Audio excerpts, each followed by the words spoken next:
안녕하세요. 사연 읽어주는 남녀입니다. 오늘도 와주셔서 감사드리며 그럼 오늘의 사연 바로 시작하겠습니다. 보통 사람들이 못생긴 사람을 봐도 대놓고 못생겼다라고 얘기하지는 않잖아요. 저도 살면서 제가 못생겼다는 사실은 알고 있었지만 어렸을 때 철모르는 친구들이 놀릴 때를 제외하고 커서 직접적으로 그런 얘기를 들어본 건 저희 시어머니를 만났을 때가 유일했습니다. 제가 조금 얼굴도 각이 지고 여자치고 이목구비가 예쁜 편은 아니거든요. 피부도 좀 까무잡잡한데 워낙 어렸을 때 여드름도 많이 났던 얼굴이라 중간중간 얼룩덜룩하고 흉터도 많습니다. 게다가 초등학교, 중학교, 고등학교 1학년 때까지 총 6년간 내내 육상선수 생활을 하다 보니 늘 시커멓게 탄 얼굴이었죠. 머리도 짧은 게 편해서 그때부터 지금까지 10수년간 짧은 커트머리를 유지하고 살고 있거든요. 대학교 와서도 사실 그렇게 꾸미는 거에 대해서 관심은 없었어요.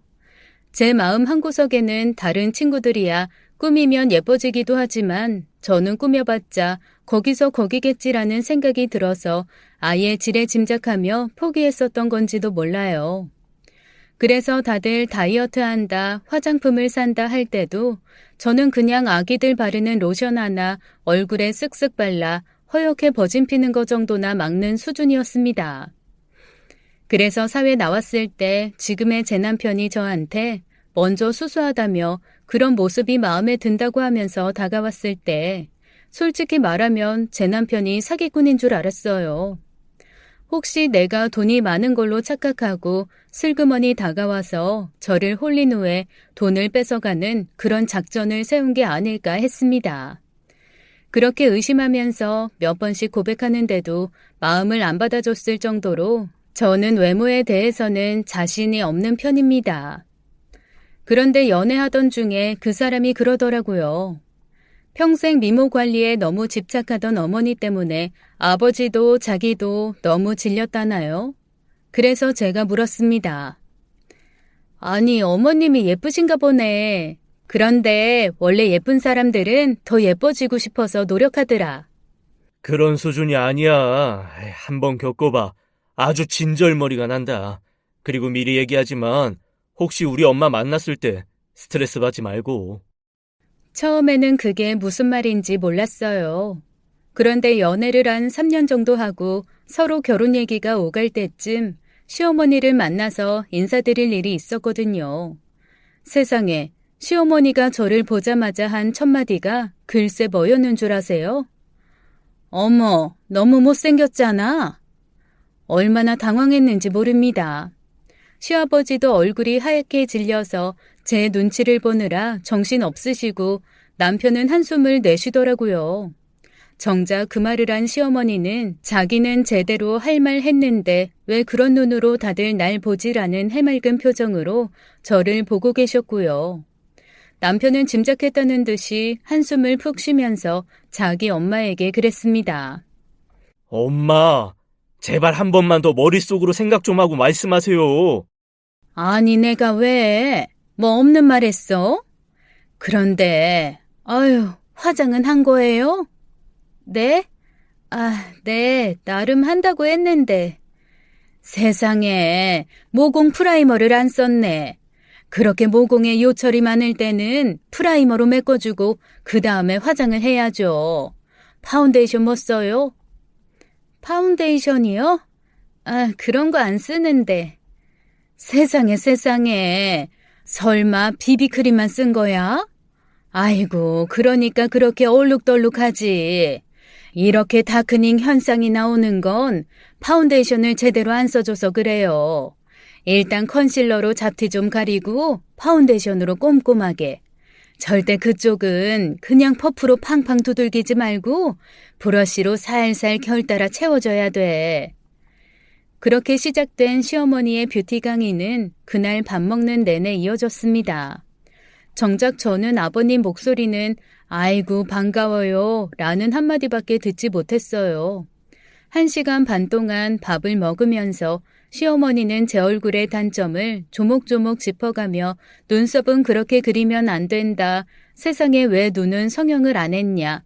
쌍꺼풀만 조금 집어줘도 한결 시원해 보일 텐데라며 끝없이 잔소리를 하셨습니다. 거기에 코는 지금 보니까 세워봐야 소용없을 것 같다. 필러라도 꾸준히 맞아라. 보톡스 왜 안 맞았냐 라며 잘 아는 성형외과까지 소개시켜주더라고요. 정신이 하나도 없었습니다. 그리고 솔직히 전혀 관심 없는 분야의 얘기들을 쏟아내시다 보니 귀에 들어오는 것도 없고 외국어 듣는 것 같았죠. 제가 좀 많이 무심한 편이기는 하죠. 그나마 사회생활하면서 너무 얼굴이 얼룩덜룩한 게 보기 싫어서 길 다니다가 매장 아무데나 들어가서 제일 싼 비비크림이라는 거 골라 주구장창 그것만 발라대던 참이었거든요. 눈썹이 송충이처럼 무성한 건 제가 다듬을 줄 몰라서 그런 거고요. 가끔 미용실 가서 머리 자를 때 미용사 선생님이 한 번씩 다듬어 주시고 저는 전혀 손대지 않습니다. 어떻게 해야 할 줄도 모르고 하는 순간 분명 털이 아닌 다른 데 그어서 피날 게 뻔하니까요. 그런데 그런 거를 시어머니는 일일이 지적을 하시는 겁니다. 그게 지적이 한두 번 정도 반복되면 기분 나쁜 게 유지가 될 텐데 1시간 반 내내 그 얘기를 듣다 보니 나중에는 기분 나쁘다는 감정도 무뎌지더라고요. 그래서 그냥 네 하면서 그 자리를 얼추절추 끝냈습니다. 어머님이 다음에 만날 때는 꼭 피부과에서 만나자는 얘기를 남기고 총총 사라지신 후 남편이 제 손을 꼭 붙잡고 정말 100배 사죄를 했어요.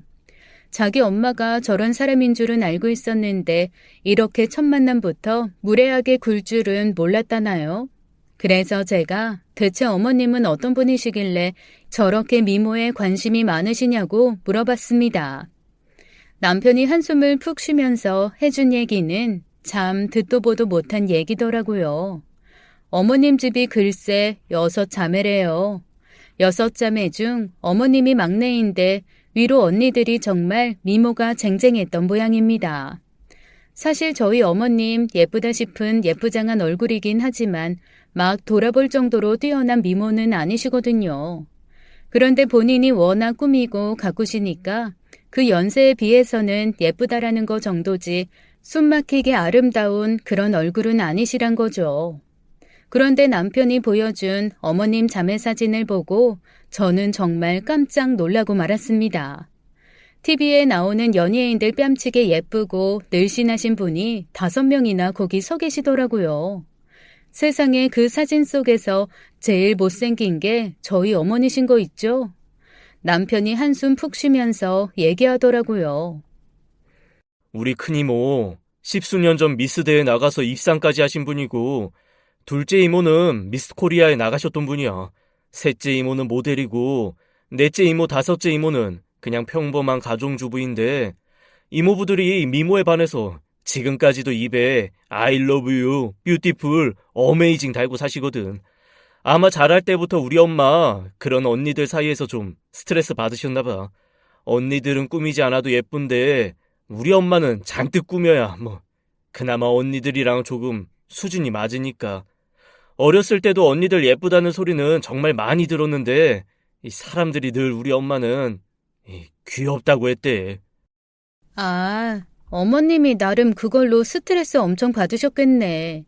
그런데 시아버지는 아내가 예쁘고 자기 관리 잘하고 그러면 좋아하시지 않으셨어? 그런데 사실 우리 아빠도 엄마가 그렇게 꾸미고 그런 거 처음부터 싫어한 건 아니야. 젊은 시절에 아빠도 좋아하셨지. 자기 아내가 예쁘게 꾸미고 누가 봐도 예쁘다는 소리 해주면 사실 남자들 좀 으쓱할 수 있잖아. 그런데 우리 엄마 좀 정도가 심하셨어. 아빠 월급 가져오면 우리 교육비 할 것까지 안 남겨놓고 죄다 얼굴 가꾸는 데 쓰시고 나는 피부과에서 그렇게 많은 걸 하는 건 줄 처음 알았다니까. 그때부터도 계속 그런 데 투자하셨던 거야? 장난 아니야. 말도 꺼내지 마. 나는 우리 엄마가 집에 있는 걸 본 적이 없어. 항상 피부과 아니면 마사지숍 이런 데 계셨고 집에 오실 때면 늘 얼굴에 붕대나 밴드 이런 거 붙이고 계셨다니까. 시술한 자국 가리려고. 아유, 그리고 우리는 배달 음식을 먹어도 엄마가 매일 아침 저녁으로 집에서 뭐 만들어서 팩하거나 마사지하는 시간, 그런 시간은 절대 건드리면 안 돼. 10분, 20분 하시는 것도 아니고 한두 시간씩 하시는데 아유, 지긋지긋해. 아니, 한두 시간씩이나 얼굴에 뭘 할 게 있나? 난 일주일 동안 하는 시간 합쳐도 1시간이 안 될 것 같은데. 내가 그래서 자기가 좋아. 자기는 나랑 어디 놀러 가도 샤워 시간도 나랑 비슷하고 아무거나 척척 바르고 나는 그게 너무 좋아. 내가 좋은 게 아니라 어머님이랑 달라서 좋은 거 아니야? 아니야. 내가 살아보니까 알겠더라고. 우리 엄마 솔직히 말하면 애정결핍이야. 사람이 자기가 자신 있고 당당하면 외모 그렇게 굳이 바꾸지 않아도 얼마나 당당하게 잘 사는데. 당신이 그랬잖아. 자기 일 잘하고 떳떳하고 자신감 있고. 나는 정말 그냥 깨끗하게 씻어서 남들한테 불쾌함만 안 주면 된다라는 주의인데 우리 엄마 좀 많이 심해. 그래서 나랑 아빠가 평생 너무너무 힘들었어. 아휴, 그나저나 본인한테만 엄격하게 그럴 줄 알았더니 저렇게 다른 사람한테까지 저러실 줄은 진짜 몰랐네. 물론 나랑 아빠도 엄청 잔소리 들으면서 살기는 했지만 당신 처음 만나자마자 그럴 줄은 진짜 몰랐다. 미안해. 시어머니의 참견은 그 이후로도 계속되었습니다. 저희 엄마도 별말 안 하시는데 제 몸매와 얼굴에 대해 오만 잔소리를 다 하시면서 웨딩드레스 고를 때도 따라와서 참견을 하셨어요. 어깨가 넓고 등이 두둑한 체형이라 시어머니가 예쁘다고 생각한 드레스가 하나도 어울리지 않자 나중에는 글쎄 짜증을 내시더라고요. 드레스샵 매니저가 오히려 제 눈치를 보며 저런 시어머니 처음 본다고 역으로 절 위로할 정도였습니다. 뭐 그러나 저러나 워낙 긴 시간 동안 외모에 대한 평가에 익숙한 저라서 그런지 기분이 좀 나쁘기는 했지만 오래 마음에 남아있고 그런 건 아니었어요. 무엇보다 남편과 시아버지가 제 마음에 서운함이 남아있지 않을 정도로 사과하고 위로하고 잘해줬거든요. 뭐랄까 저희 셋만 빼고 시어머니 혼자 이상한 사람이 되는 분위기다 보니 그다지 상처받을 일도 없더라고요. 진짜 문제는 결혼 후였습니다. 저는 결혼 후에 시어머니에게 국간장과 조선간장이 뭔지 구분 못해서 혼날 거는 각오했거든요. 워낙 요리도 못하는 데다 그런 재료 차이 외우는 건 저한테 너무 어려운 일이라서요. 결혼 전 친정엄마가 작정하고 몇 달을 붙들어 앉혀놓고 가르쳐 주셨는데도 여전히 된장, 쌈장, 막장 구분 못하고 대파, 쪽파, 부추도 구별할 줄 모릅니다. 아무래도 이쪽은 아예 제 재능이 아닌 것 같더라고요. 그래서 시어머니에게 이걸로도 몹시 구박받겠구나 생각했는데 아니 이게 웬일입니까? 제가 생각지도 못한 걸로 무시당하고 구박을 받게 되더라고요. 예, 아세틸 헥사 펩타이드 좀 주문해봐. 네? 아세 뭐요? 아니 너는 젊은 애가 아세틸 헥사 펩타이드를 몰라? 너 보톡스 팩 안 하니? 하긴 시트팩이나 붙이면 다행이지. 아유 대체 너는 여자가? 제가 너무 억울해서 남편한테 아세틸 헥사 펩타이드가 뭔지 아냐고 물었거든요. 그랬더니 화학과 나온 남편도 한참을 생각하다가 반신반의하면서 대답해 주더라고요. 그게 펩타이드의 일종인데, 아니, 그런데 당신이 왜 그런 걸 관심을 가져? 어머니가 나 이거 모른다고 여자 아니라고 하시더라. 그걸 왜 알아야 하는데? 난들 알아. 이후로도 화학 공부하는 것 같은 어머님과의 대화는 계속되었어요. 살면서 평생 들어본 적도 없는 덱스판테놀, 히알루론산 같은 단어가 일상어인 것처럼 자연스레 쓰시는 건 물론이고 온갖 피부과 시술과 그 시술을 가능하게 하는 기계 이름 역시 슈퍼에서 무한계에 얼마더라, 시금치 한 단에 얼마더라처럼 아무렇지도 않게 말씀하시는데 이거 은근 스트레스더라고요. 일단 요리 재료는 그래도 먹어본 게 있고 보고 들은 게 있으니까 아는 척이라도 하겠는데 피부 관리 쪽은 완전 외계어의 세계였거든요. 한 번은 이런 일도 있었습니다. 어느 날 시댁에 갔더니 녹두, 현미, 설탕, 소금, 율무 같은 것들이 한가득 쌓여 있는 거예요. 뭐 제가 곡식을 보고 알 리는 없고 그 앞에 크게 이름이 붙어 있어서 알았죠. 어머님이 뭔가 음식 재료를 쌓아두신 것을 처음 봐서 놀래가지고 물었습니다. 어머님, 이게 다 뭐예요? 요리하시게요? 요리? 해야지. 이거 다 피부가 먹는 거야. 정성 들여 요리해야지. 피부가 먹는다뇨? 예, 천연팩이 얼마나 효과가 좋은 줄 아니? 병원에서 시술받고 피부 예민해져 있을 땐 이 천연팩이 최고야. 이거 다 씻어 말려서 갈아가지고 가루로 만들어 보관해야 하는데 나 혼자서는 힘들어서 도와달라고 오라고 한 거야. 끝나면 내가 너도 특별히 팩해줄게. 이거 아무나 안 해준다. 나만의 비법이 있는 조합이 다 있어. 그렇게 저는 10시간이 넘게 그 많은 곡물을 씻고 말리고 갈아서 보관하는데 땀을 쏟았습니다.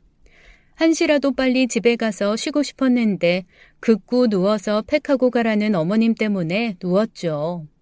비린 곡물이 뭔가에 섞여 끈적해진 채로 얼굴에 턱턱 와서 붙는데 뭐 세수하면서 보니까 좀 뽀얗게 된 것 같기도 하고 촉촉하기도 해서 괜찮더라고요. 그런데 글쎄 저희 어머니가 저를 보면서 이러시는 겁니다. 세상에 얼마나 방치했으면 이 좋은 팩을 했는데도 넌 효과가 하나도 없다. 이게 한 번만 해도 환해지고 뽀얘지는 일명 백옥 궁중팩인데 넌 정말 아휴. 어김없이 그날도 저와 시어머니의 만남은 시어머니의 한탄으로 끝이 났습니다. 평생 외모 가지고 스트레스 받을 일이 없었는데 아니 왜 다들 좀 외모 관리 소홀해져도 된다는 결혼 후에 저만 이렇게 스트레스를 받아야 하는 걸까요? 게다가 엎친 데 덮친 격이라고 하나요? 그나마 속 편했던 회사에 어느 날 골 때리는 동료가 하나 들어왔는데 하필 저의 외모 가꾸기 스트레스에 기름을 붓는 사람이 나타났습니다. 시어머니 하나로도 벅찬데 회사에서도 비슷한 사람을 하나 만나게 된 거였죠. 게다가 남자를 말입니다. 경력직으로 입사한 그 사람을 본 제 첫 느낌은 이거였어요. 어라? 우리 시어머니가 남자로 태어났으면 정말 딱 저 사람이겠는데? 첫 출근을 해서 자리마다 돌아다니며 인사를 하는 그 사람은 멀리서 봤을 때는 손댈 것 없이 말쑥한 모습이었습니다. 제가 놀란 건 가까이 왔을 때였어요. 아니, 화장을 했더라고요. 말로만 듣던 화장한 남자를 처음 봐서 저도 모르게 눈이 커지며 놀라고 말았습니다. 눈썹도 정갈하게 손질되어 있고 피부 화장에 입술, 게다가 아이섀도에 라인까지 그렸더라고요. 무대 화장처럼 티나는 건 아니었지만 분명 화장은 화장이었습니다. 이후에 같이 일하는 여직원들에게 들은 얘기는 꽤 흥미롭더라고요. 저 빼고 다른 여직원들은 그래도 미용에 관심들이 좀 있거든요. 언젠가부터 자기네들끼리는 뭔가 공동구매도 좀 하고 같이 화장품 사서 나누기도 하는 모양이더라고요. 저야 뭐 워낙 관심이 없고 있어도 쓸 줄 모르니 아예 껴줄 생각도 안 했겠죠.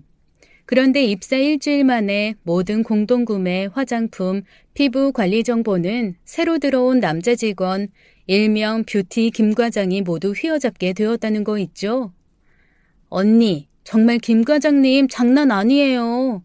세상에, 피부 관리한다고 아침마다 디톡스 주스 갈아 마시고 나온대요. 그 찌꺼기는 모았다가 저녁에 팩하고. 아니, 피부 관리 너무 열심히 해서 혹시 엄청 여성스러운가 했는데 취미가 클라이밍이래. 봤어? 근육도 장난 아니던데?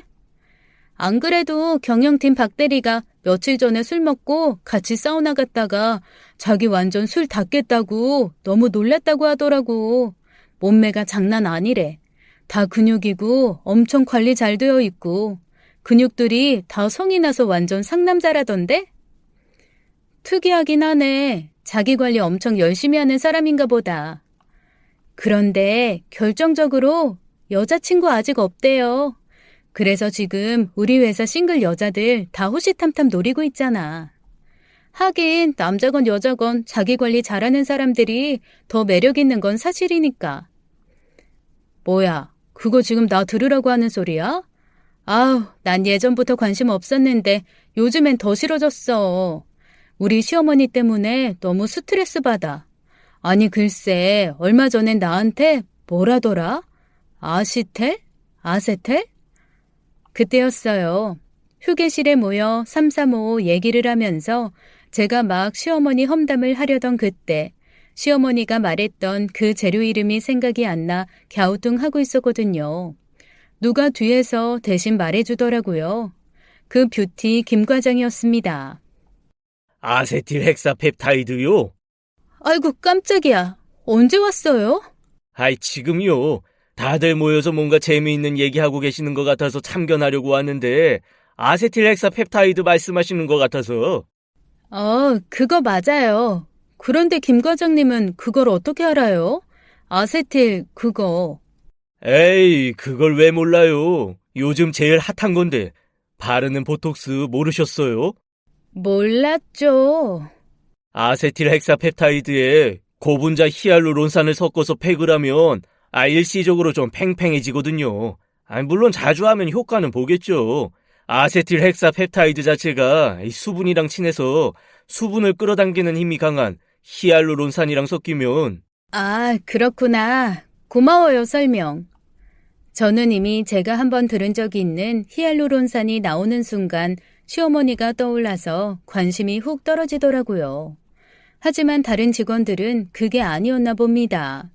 바르는 보톡스라는 얘기를 듣자마자 다들 득달같이 달려들어서 상세한 레시피를 묻고 서로 대량 구매해서 나누자 어쩌자 난리가 나더라고요.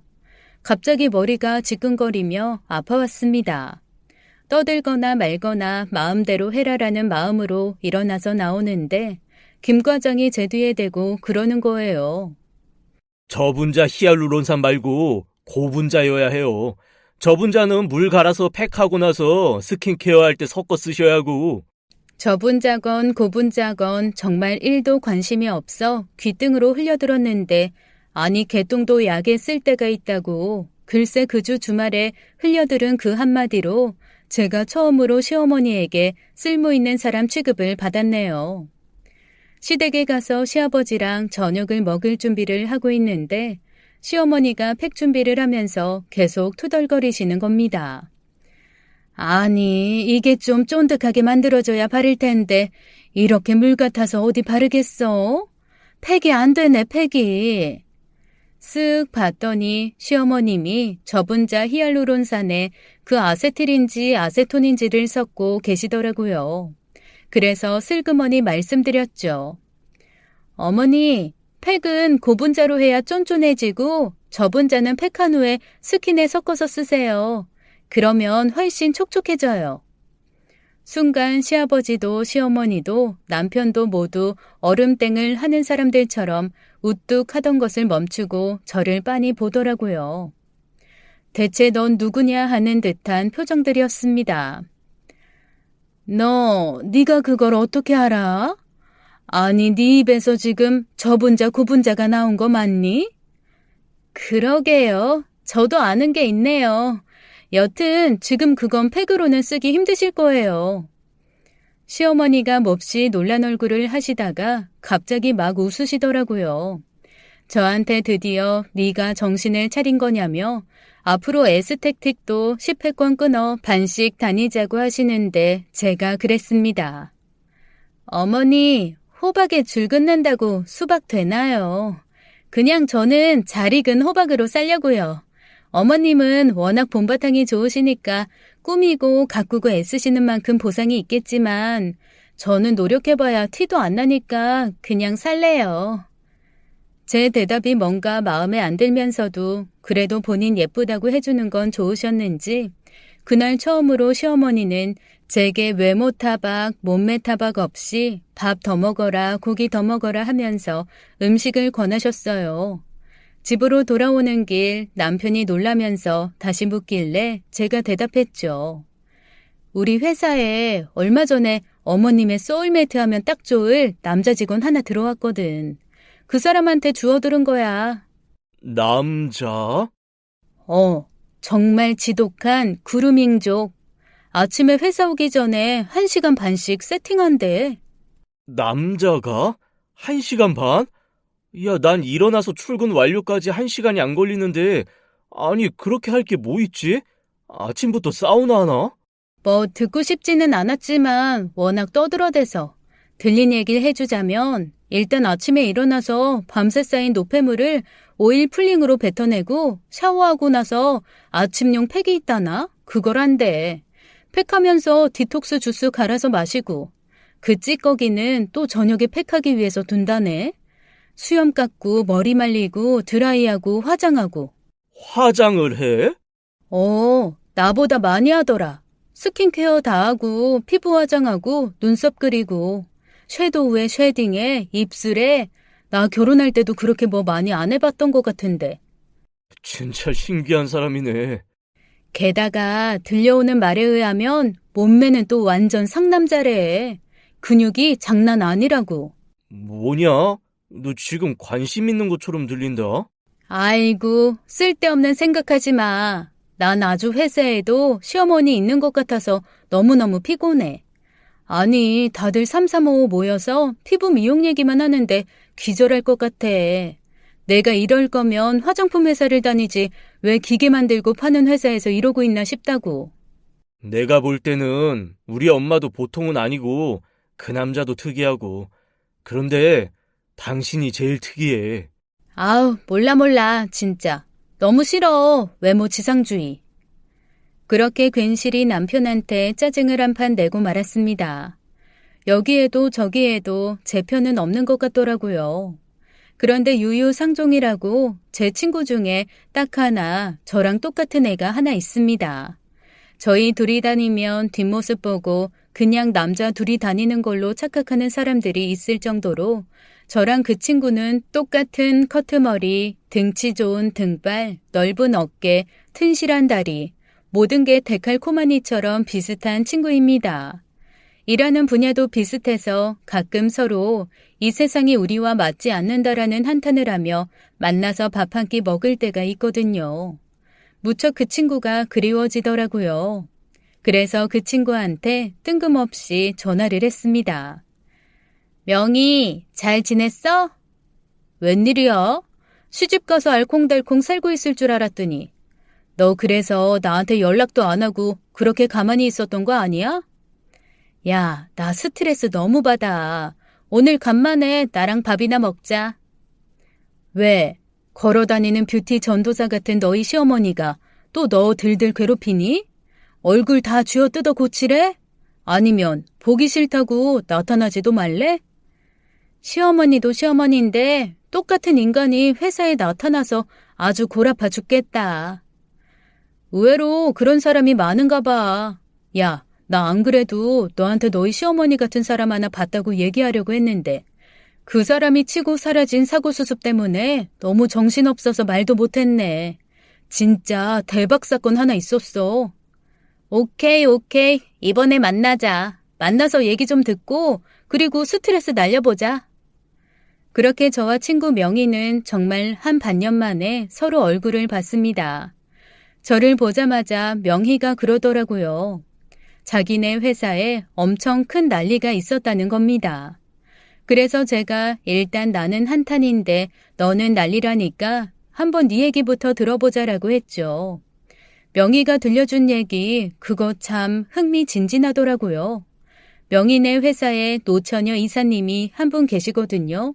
이 업계에서 워낙 유명한 분이고 여장부 같은 분이어서 저도 건너 이름은 알고 있는 사람입니다. 저희 업계가 약간 기계 설비 쪽이어서 사람들이 훨씬 많은데 그중에서 그 여자 이사님은 약간 전설처럼 존재하시는 분이에요. 여자임에도 불구하고 그 어떤 남자보다 이 분야에서 일 잘하는 사람으로 유명하시거든요. 배짱도 엄청 두둑하고 술도 어지간한 남자보다 잘 마셔서 10여 년 전 이 업계에 발들이려고 했던 일본의 야쿠자 일당과 앉은 자리에서 술 대결을 한 사건은 약간 영웅 신화처럼 전해지고 있습니다. 사실 진짜 야쿠자는 아니고 좀 껄렁껄렁해서 우리끼리는 야쿠자라고 부르는 거긴 한데요. 뭐 아무튼 그냥 야쿠자라고 할게요. 일본의 알짜배기 회사를 야쿠자 집단이 인수를 하면서 그 이사님 회사가 납품하던 걸 후려쳐서 빼고 싶었던 거죠. 그래서 이사님이 직접 일본으로 날아가 단판을 짓는데 그놈들이 아마 여자라고 깔보고 한국 사람이라고 무시하고 하면서 자존심을 긁었나 봐요. 이사님이 동등하게 술 마시면서 한번 얘기해보자고 하니까 그쪽에서 글쎄 항아리로 술을 쌓아놓고 불렀다네요. 10명이 넘는 상대방을 혼자 꼿꼿하게 술로 이겨놓고 다음날 새벽에 한 잔도 안 마신 사람처럼 깔끔하게 미팅 장소에 나타났다고 합니다. 당연히 다 전멸한 야쿠자 집단은 미팅 장소에 나오지 못해서 원래 계약을 했던 회사가 계속 이사님네 회사랑 계약 유지를 했다는 뭐 그런 얘기였죠. 나중에 그 야쿠자 집단에서도 이사님만은 인정을 해서 이사님네 회사가 일본 내 영업망을 넓히는데 오히려 도움을 줬다는 얘기까지 있었습니다. 그러니 저희 같은 여직원들한테는 약간 저 사람처럼 되고 싶다라는 워너비이기도 했어요. 그런데 그분이 얼마 전에 제비한테 걸려서 정말 재산 탕진하고 회사에서도 나갔다는 겁니다. 아니, 야쿠자도 이긴 여자가 제비라뇨. 제게는 너무 흥미로운 얘기라 자초지종을 들었어요. 아니, 우리 회사의 낙하산으로 누구 어디더라? 어디 부장 조카라나? 뭐 그렇게 해가지고 직원이 하나 들어왔었거든? 아니 근데 그 남자가 너무 멀끔하고 잘생기고 괜찮은 거야. 너 이 분야 남자들 어떤지 알지? 다 곰 같고 공장 아저씨 같고 그런 사람들밖에 없는 이 각박하고 삭막한 환경에서 그 남자 정말 독보적으로 멋있더라고. 나야 뭐 부서도 다르고 해서 멀리서 한번 보긴 했는데 아주 잘생긴 얼굴은 아닌데 뭐랄까 그냥 전체적으로 아우라가 좀 다르다고나 할까? 아, 우리가 연예인 보면 막 잘생겨서 우아하는 것도 있지만 그냥 그 분위기가 일반 사람과는 좀 다르다고 느껴질 때 있잖아. 그런 느낌이라고 생각하면 돼. 게다가 자기 관리도 잘해서 몸매도 좋고 얼굴도 뭐 나쁘지 않고. 어쨌거나 그 남자가 우리 이사님을 홀딱 정신 빠지게 한 거지. 이사님한테 당신 같은 여자 처음이다 서부터 시작해서 아주 온갖 미사역으로 홀릴 대로 홀렸나 봐. 철의 여인 우리 이사님 단 한 번도 남자한테 그런 대접 못 받아보고 자기 좋아한다는 남자 못 만나보다가 이분이 뒤늦게 완전 불이 붙은 거지. 알지? 늦게 배운 도둑질에 날 새는 거 모르는 거. 세상에, 둘이 그럼 연애를 했다는 거야? 몇 살 차인데? 나이야 거의 20살 차이 나지. 처음엔 나이 때문에 이사님이 밀어냈는데 남자가 나이가 무슨 상관이냐고 외국에서 보면 30살 차이, 40살 차이도 서로 사랑하면서 잘만 산다 이러면서 엄청 달려들었나 봐. 그리고 결정적으로 너 알지? 우리 이사님 안 예쁜 거. 안 예쁜데 본인이 자기 예쁜 줄 알고 엄청 가꾸고 예쁜 척 하잖아. 근데 그 남자가 그랬대. 너무 예뻐서 눈만 감으면 아른거리고 눈 뜨면 보고 싶고 보고 있어도 또 보고 싶다고. 그 예쁘다는 말에 완전 넘어간 거지. 그래서 이사님이 드디어 내 인생의 마지막 정착지를 찾았다 싶어서 자기 전업주부 한다고. 아유, 이 남자랑 함께 떠돌아다니면서 노마드 삶 즐기겠다고 사표까지 내셨거든. 세상에, 연봉이 얼만데 그 회사 사표를 내? 그러니까. 그런데 사표 내는 와중에 말리는 사장님하고 엄청 싸워서 되게 안 좋게 회사 나가게 됐단 말이야. 사실 몹시 중요한 프로젝트가 있었는데 그것도 마무리 안 하고 나가는 바람에 우리 회사 손해가 좀 막심했거든. 당연히 사장님 열받지. 근데 회사 나가고 얼마 안 있어서 이상한 소문이 들리는 거야. 무슨 소문? 그 남자가 사기꾼이었던 거지. 그래서 이사님 퇴직금 싹 들어먹고 날랐다는 얘기가 있어. 아, 확인된 거는 아니고 그냥 소문? 그치. 근데 이사님이 회사 그만두고 나서부터 그 직원도 안 보이거든. 그 사람이 있었던 부서 사람 말로는 다른 회사로 옮긴다고 했다는데 그게 어디 옮긴 거겠어? 이사님 돈 들고 날랐으니까 어디 가서 또 다른 여자 홀리고 있겠지. 저는 친구 얘기를 들으면서 사실 딱 한 사람 떠오르는 사람이 있었습니다. 바로 우리 뷰티 김 과장이었죠. 그래서 제가 김 과장의 인상을 얘기해주며 혹시 이런 사람이냐라고 했더니 인상 차기가 완전히 다르더라고요. 제가 콧대도 오똑하고 몸도 좋다라고 했더니 명희가 고개를 갸우뚱하면서 코도 굉장히 낮고 쌍꺼풀 없는 눈에 몸도 왜소하고 비리비리한 남자였다는 겁니다. 아, 그럼 우리 회사 사람이랑은 다른가 보다. 그런데 그루밍족이 많다더니 정말로 자길 그렇게 가꾸는 남자들이 많아지긴 했나 봐. 곳곳에 그런 사람들 너무 많네. 그러게. 야, 남자도 그렇게 가꾸는 마당에 우리가 진짜 이상한 사람들이긴 한가 봐. 너랑 나도 한번 머리라도 좀 길러봐. 나 안 그래도 그 생각하고 머리 길면 어떨까 싶어서 얼마 전에 가발 한번 써봤거든. 와, 깜짝 놀랐잖아. 어디서 본 사람인 거야. 그래서 어디서 봤지 하다가 떠올랐어. 역사 교과서 망나니. 딱 그 느낌이더라. 아닌 건 아닌 것 같아. 하긴 그래. 나도 얼마 전에 화장하고 집에 갔는데 조카가 나보고 울더라고. 도깨비라고. 말도 마. 나 얼마 전에 우리 시어머니한테 완전 구박받았잖아. 무슨 아시톨? 여튼 이상한 뭐 그런 거 모른다고 엄청 구박받고 나도 지긋지긋해 죽겠다 진짜. 난 결혼하면 김치 못 담근다고 구박받을 줄 알았는데 팩 안 한다고 구박받을 줄은 꿈에도 상상 못했다. 야, 그래도 넌 너 좋다는 남자 만나서 시집이라도 갔지. 난 내 주변 남자들이 다 날 그냥 군대 동기처럼 생각해. 그거 얼마나 슬프고 불행하고 힘든 일인 줄 아냐? 하긴 너나 나나 우리는 어째 이러냐. 그러게 정말 아름다움의 기준이 정해져 있는 이 세상이 너무 싫다. 저와 친구는 언제나처럼 세상의 기준에 대한 원망을 가득하며 헤어졌습니다. 그리고 집으로 돌아오는 길이었어요. 남편한테 전화가 왔는데 목소리가 몹시 흥분되어 있더라고요. 여보세요? 왜 그래? 당신 왜 그래? 왜 이렇게 흥분했어? 야, 지금 난리 났어. 집에, 아우, 진짜, 왜? 무슨 난리가 났는데? 무슨 일인데? 부모님 어디 아프셔? 쓰러지셨어? 그건 난리가 아니지. 세상에. 엄마가 아빠 보고 이혼하자고 그랬대. 어? 그건 또 무슨 아닌 밤중에 홍두깨 마른 하늘에 날벼락 같은 얘기야? 어머님이 왜 갑자기 이혼을? 몰라. 자기 미모 알아주지도 않고 자기가 이렇게 가꾸는 거 고마워하지도 않는 아빠랑 더 이상 살고 싶지 않대. 아니 그게 무슨 말이야. 아니 아버님이 잘못한 게 뭐가 있으시다고. 나도 모르겠어. 지금 머리 아파 죽겠어. 그러면서 어디에서 뭘 얼마나 많이 알아오셨는지 재산 분할에서부터 시작해가지고 하여튼 아빠한테 이것저것 폭탄처럼 쏟아내놓고 엄마 짐 쌌어. 아니 나 너무 황당한데. 지난주에 어머니 만났을 때만 해도 그런 말씀 없으셨는데. 내 말이 엄마가 갑자기 미쳤나 봐. 아니 근데 사실 요 몇 주 좀 엄마가 이상하다고 아빠가 그러시긴 했거든. 어머니가 왜? 어머니 무슨 일 있으셨어?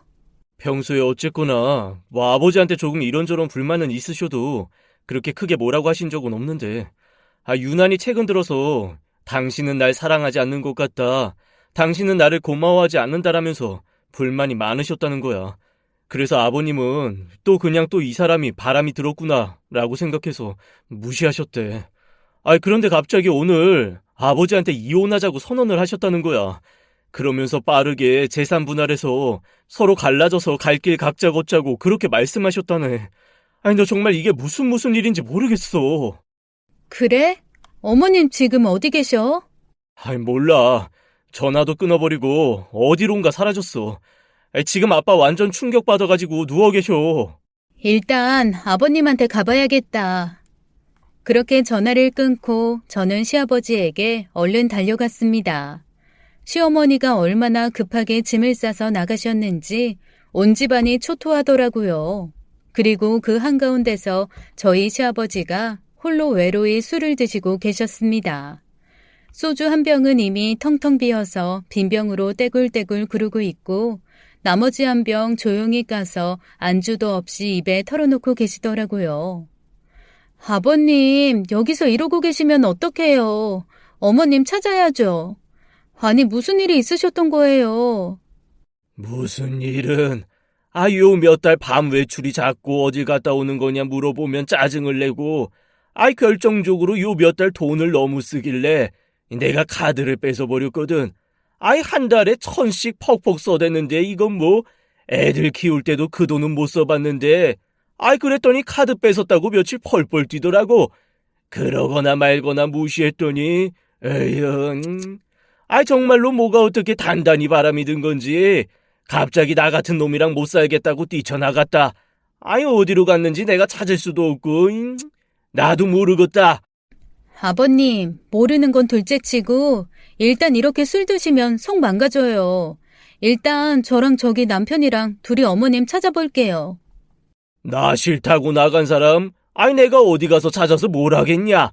됐다. 뭐 그러다가 돈 떨어지면 들어오던가 하겠지. 내가 최근에 화장품 많이 산다고 이제 나도 수입이 줄어들기 시작하는데 좀 자제하라고 한마디 했더니 그것 때문에 삐진 모양이다. 아, 어머님이라면 그럴 수도 있겠네요.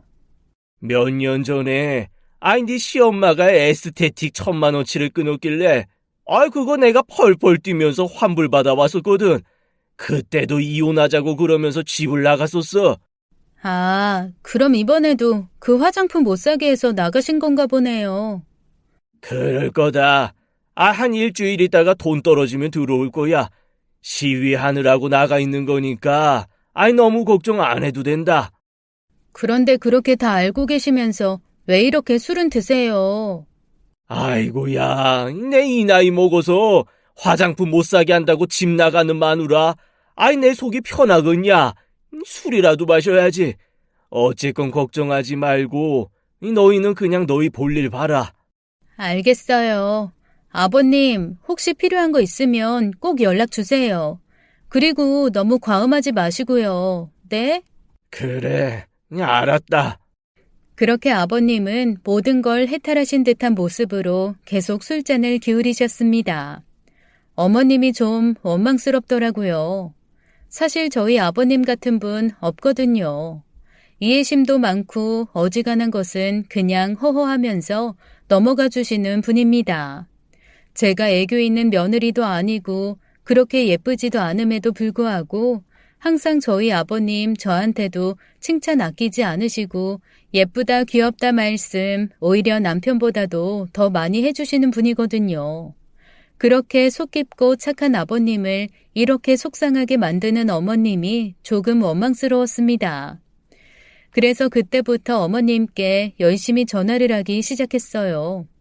그런데 정말로 전화를 안 받으시더라고요. 그리고 몇 번 전화했더니 문자가 왔습니다. 자기 이번엔 정말로 이혼할 거니까 설득할 생각도 하지 말고 시아버지 이혼 서류 다 정리되면 그때나 연락하라나요?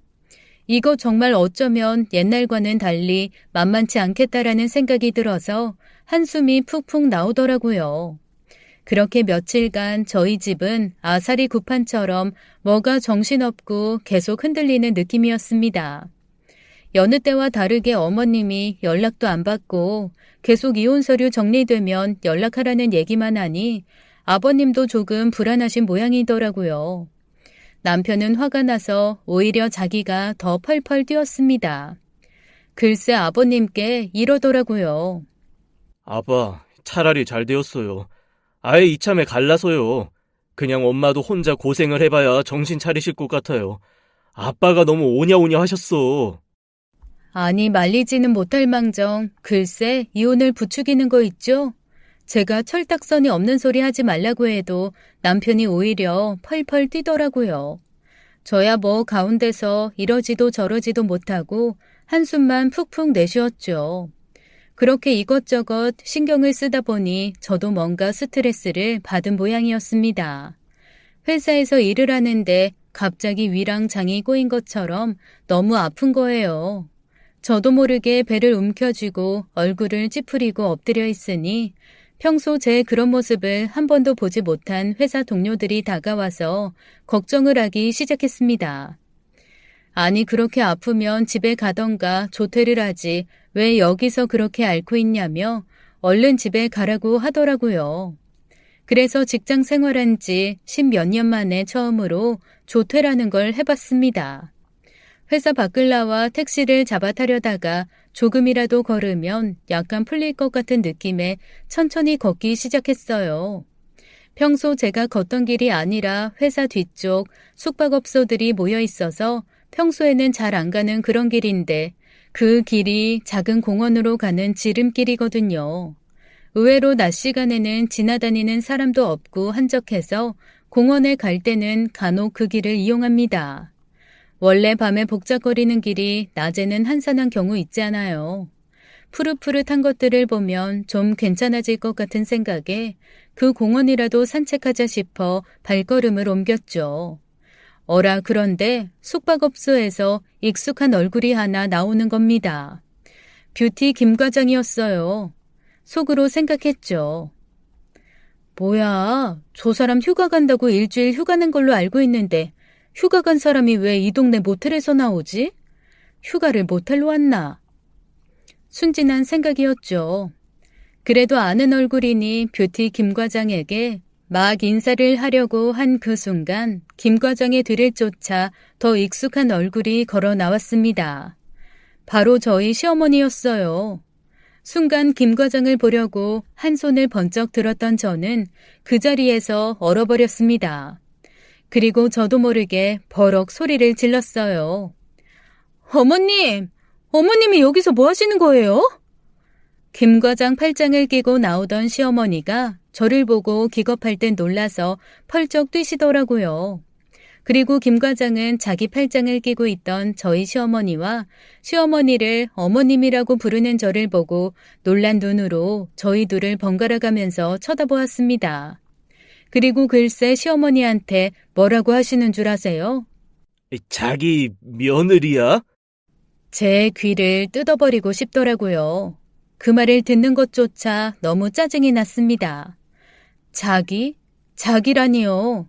세상에 저희 시어머니 보고 자기라고 불렀습니다. 제가 와다다 달려가서 곱게 세팅된 김 과장 머리를 쥐어 뜯었어요. 김 과장이 그 와중에도 아프다는 말 대신 머리 망가진다는 얘기를 하면서 저한테 하지 말라고 하더라고요. 시어머니는 너무 놀라서 그 자리에 우뚝 서서 하얗게 질린 채 서 계시기만 했고요. 제가 김 과장 머리를 쥐어뜯으면서 고래고래 소리를 질렀습니다. 네가 미쳤구나. 네가 할 짓이 없어가지고 이런 제비짓을 해? 큰 길까지 들리도록 버럭버럭 소리를 질렀습니다. 그랬더니 김 과장이 그러는 거예요. 아이씨, 시어머니인 줄 몰랐어. 이것 좀 놓고 얘기해라. 머리 망가져. 저는 김 과장의 멱살을 꼭 붙잡고 남편에게 전화를 했습니다. 자초지종을 들은 남편이 정말 택시 타고 머리가 휘날리게 모텔 앞으로 왔어요. 그 와중에 시어머니는 계속 저한테 그러시더라고요.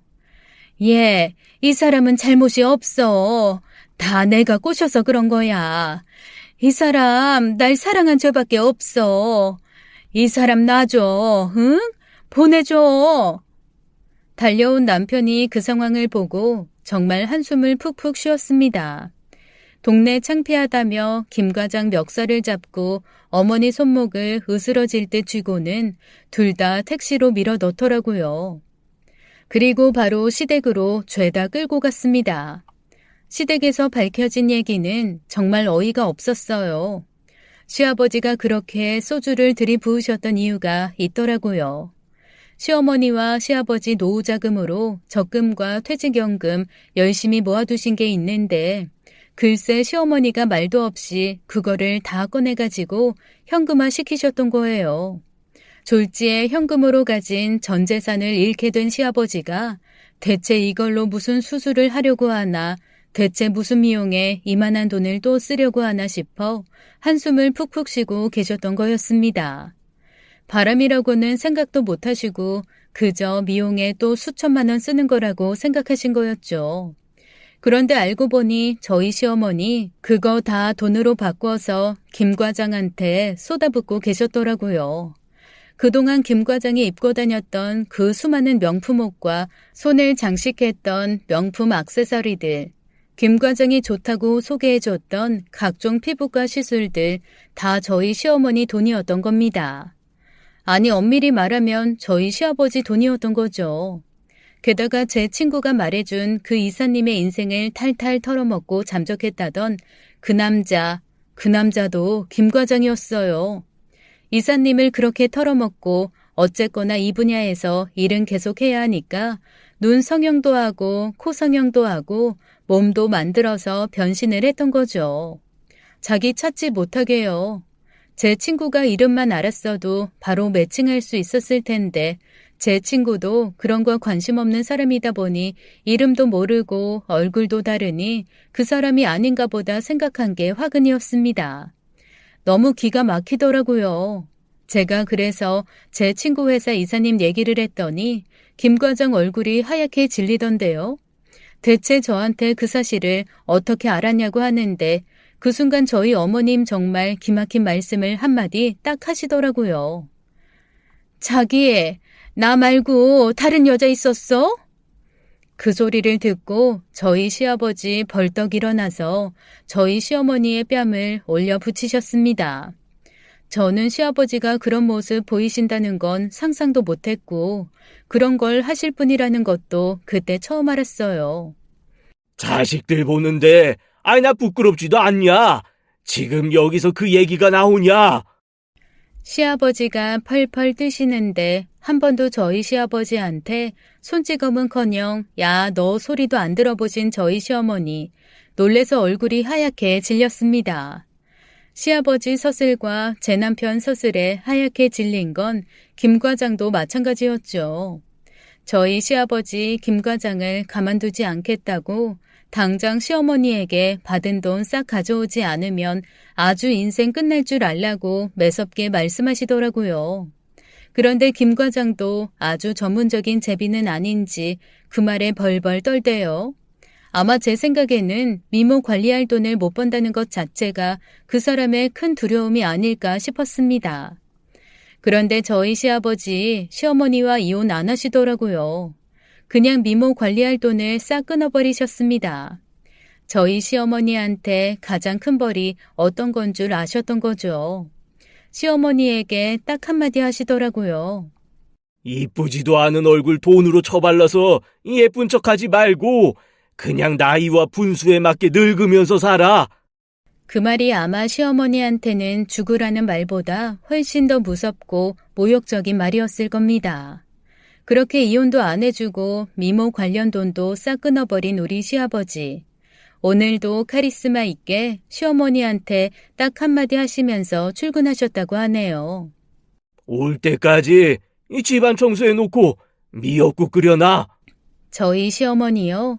자글자글 주름 있는 얼굴이 되어가면서 시아버지한테 꼼짝도 못하고 살고 계시죠. 그런데 참 이상하죠. 저는 이제야 좀 정상적인 가정이 된 것 같아요. 지금도 저를 보면 슬그머니 시아버지랑 남편이 못 듣는 작은 소리로 홈쇼핑에서 이런 거 판다던데 좀 사서 가져오라고 속삭이시는데 그때마다 제가 이럽니다. 네? 어머니, 화장품 좀 사오라고요? 그럴 때면 시아버지가 득달같이 달려와 윽박지르곤 하세요. 한 번 더 집에 화장품 들이면 아주 다리몽둥이를 부러뜨릴 거라고 말이죠. 몇 번 그런 일이 있고 나서는 시어머니 저한테는 아무 말도 안 하십니다. 시어머니한테 팩해라, 얼굴 가꿔라, 피부과 가라 이런 소리 안 들으니까 살 것만 같아요. 예쁘다는 소리 못 듣고 매일매일 늙어가는 자기를 봐야 하는 시어머니는 지옥 같은 삶을 살고 계시지만 말이죠. 지금까지 사연 읽어주는 남녀였습니다. 끝까지 함께 해주신 여러분 감사드리며 저희는 다음 사연으로 돌아올게요. 감사합니다.